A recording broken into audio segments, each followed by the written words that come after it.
नमस्कार दोस्तों। आज तारीख 15 जून 2026 है और 8वें वेतन आयोग सीरीज़ की 26वीं वीडियो के साथ मैं एक बार फिर आप लोगों से रूबरू हो रहा हूँ।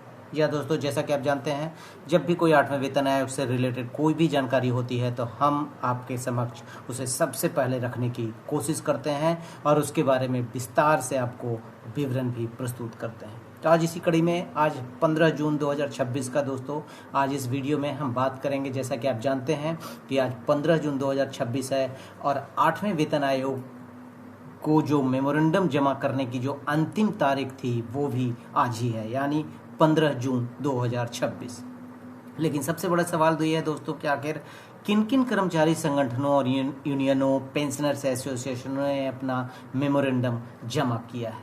क्या किसी ने मिनिमम पेमेंट के बारे में बात किया है, कितना मिनिमम सैलरी होना चाहिए कर्मचारियों का, क्या फिटमेंट फैक्टर होना चाहिए, और सबसे महत्वपूर्ण बात यह है कि क्या इन मांगों में से कोई भी ऐसी मांग है जो लाखों केंद्रीय कर्मचारियों और पेंशनर्स की सैलरी को पूरी तरह बदल सकती है। आज की इस वीडियो में हम आपको बताएंगे कि अब तक कौन कौन से बड़े संगठन 8वें वेतन आयोग के सामने अपनी मांगें रख चुके हैं, उनकी न्यूनतम वेतन और फिटमेंट फैक्टर की मांग क्या है, और आखिर कर्मचारियों के लिए सबसे फायदेमंद प्रस्ताव कौन सा माना जा रहा है। तो वीडियो अंत तक जरूर देखें और हमारे साथ वीडियो में बने रहें।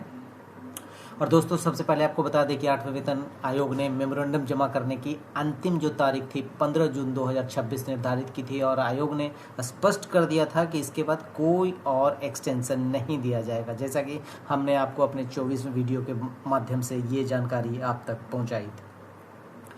यानी आज के बाद आयोग के पास विभिन्न कर्मचारी संगठनों की जो मांगों का पूरा डाटा पहुंच जाएगा और आगे इन्हीं सुझावों के आधार पर विस्तृत विचार विमर्श शुरू करेगा। अब हम बात करते हैं उन प्रमुख संगठनों की जिन्होंने अपनी मांगें सार्वजनिक की हैं, और उसमें सबसे पहला जो आता है दोस्तों, NCJCM national council joint consultative machinery, जो स्टाफ साइड का सबसे इम्पॉर्टेंट जो संगठन है, जो कर्मचारियों का सबसे जो इम्पॉर्टेंट संगठन है वो यही है।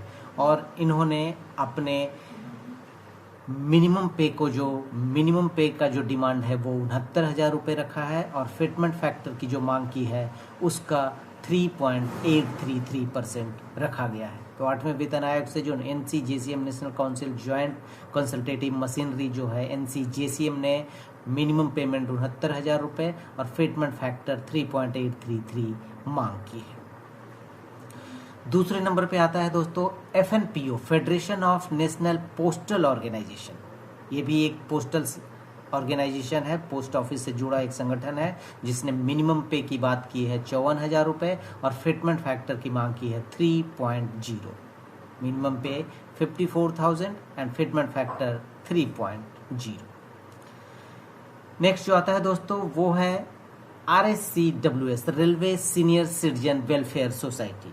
इन्होंने भी अपना मेमोरेंडम सबमिट किया, जैसा कि इसके एसोसिएशन के नाम से ही पता चलता है। ये पेंशनर्स से रिलेटेड एक सोसाइटी है, जिसने बताया है कि मिनिमम पे based on modern price index पे होना चाहिए। जो मॉडर्न प्राइस इंडेक्स है, महंगाई का जो दर है, उस आधार पे मिनिमम पे फिक्स होना चाहिए। और फिटमेंट फैक्टर को भी इन्होंने एक मोटा मोटी बताया है, इंक्रीजिंग एनुअल इंक्रीमेंट। जी हाँ, एनुअल इंक्रीमेंट का जो इंक्रीज होता है उसकी दर को भी बढ़ाने की बात की गई है railway senior citizen welfare association के द्वारा।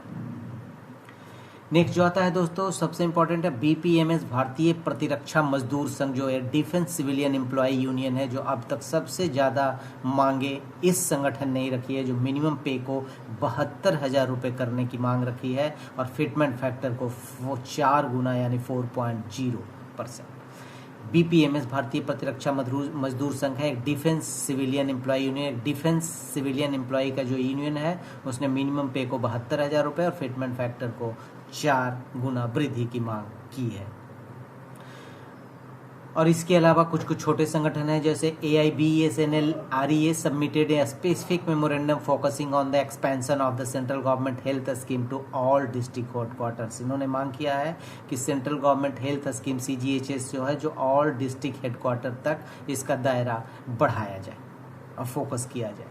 इसके अलावा various other service associations unions and numerous constituent organisations under larger federations including those from the Indian Audit and Account Department, Union Territories and regulatory bodies drafted and submitted। फिर बहुत सारे अन्य भी छोटे संगठन जो इस टाइप के संगठन है कर्मचारियों यूनियन से रिलेटेड विभिन्न ऑफिसों से, उन लोगों ने भी अपनी मांगे मेमोरेंडम सबमिट किया है आयोग के सामने, 8वें वेतन आयोग के समक्ष।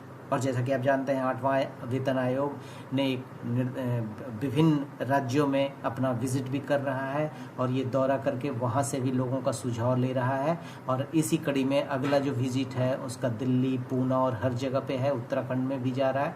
तो इस तरह आयोग अपना काम बहुत तत्परता से कर रहा है। उसके सामने 18 महीने का समय है अपना विस्तृत रिपोर्ट सरकार को सौंपने का। धन्यवाद।